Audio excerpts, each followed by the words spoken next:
Hi, friends. You know that feeling when you make a really great Instagram video for one of your stories and you want to save it? You want to put it on your Instagram profile as a post because it's just so good and you want to be able to share it with your audience long term. Well, Instagram does have that option to just share that story as a post. During this video, I'm going to share with you exactly what happens when you click share as a post and why you might not want to use that function so you don't have to test it on your Instagram. So I'm going to get started right now creating that Instagram story so I can show you exactly what happens when you use that share as a post feature. Here is my Instagram. All I'm going to do is swipe over to the left to get started making that story. Oh, look, there I am. One of the things I always use when I'm making this story is open up this little arrow over here and I use the hands-free option. That allows me to move my hands around even when I'm recording. I use this especially if I'm using a tripod. So that's already selected in mine. So once I have that hands-free selected, I'm just going to get started making the story. Hi, friends. I'm here making this story just as a tutorial for a client. I want to show how I can use the hands-free function, as well as how I would add captions to the video, and then how I can share that story as a post. So if you'd like to see the final product, if this is one of those things where you'd really like to learn it, but you're too afraid to ask at this point, then head over to my YouTube channel at ashley.tube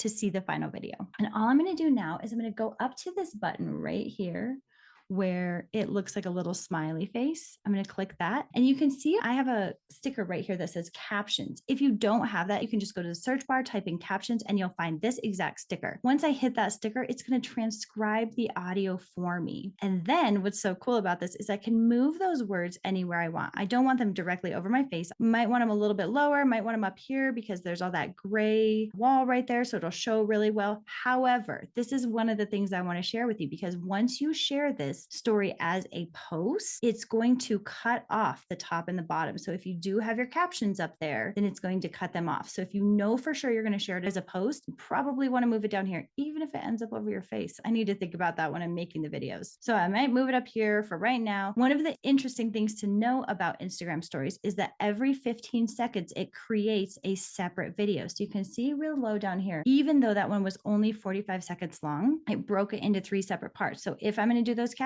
I need to go to the second one and add the captions there as well. And then the third one and do the captions there. Now, because I moved those captions in the first one, I want to move them up there. I made them a little bit smaller. I'm just doing this with my finger. I'm moving the words around with my finger, just like this. So I want to go to the third one, make those a little bit smaller and move them up to the corner as well. And then I just kind of look through and make sure that they all appear kind of in the same place. And then I'd click that button to share to my stories. Okay, so now I have my story here and all I have to do is I come down right here to this more button right down here and it gives me that option, share as a post. So I'm going to click that and this is what I wanted you to see. Once I click that to share as a post, you can see that it cuts off those captions up at the top. It is going to share this size. So that's why I would want to be really careful about where I put my captions if I know I'm going to share it as a post. Additionally, if my story is longer, that last one was 45 seconds, it cut it into 3 15-second blocks. It's only going to share that block. So I can't share all 3. I have another method of doing that, which I'm going to share in a separate video, but I can't share all 3 of those blocks at the same time. So if you had something shorter, like part of your story was just an image or it was just a really quick little clip, then you might want to save that as a post. But if it is a longer story, then you're going to want to be aware it's going to cut off. So I am going to share this to my Instagram feed just so you can see what it looks like. Right here, I could change the cover. So I have the option of choosing which facial expression I want to be the cover of this. I want to make sure I get kind of a nice smile. And then I can do all of the normal things that I could with an Instagram post. So I'm just going to write.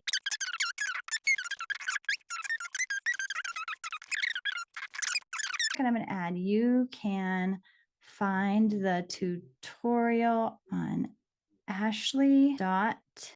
That is my YouTube channel. I have that URL because I cannot put a clickable URL in the Instagram. So I like to use one that's really easy to type in. Then I put that dot in parentheses so that people see that's exactly what they go type in. So I have my post. I'm going to share it. So that is exactly how you create a story. You can use the hands-free function on Instagram. You can add the captions using that sticker button, and then you can share it as a post. Again, if it's shorter, that's the only time you would want to do that because otherwise it's going to cut it off. And you want to make sure you're being careful where you put those captions because the Instagram post will cut it off. I'm going to share my screen one more time. Now you can see over here on my Instagram newsfeed, it still shows up, But like I said, it has these captions up here cut off, and it is only the center part. You can see that that's exactly what it would look like if it was shared to your Instagram newsfeed. If this was helpful, please like the video, subscribe to my channel. And if you would like to hear when I have made a video directly in your inbox, head over to uplevelonline.com and sign up for my email list. And I'll just let you know whenever I have a new video posted. I'll see you next time.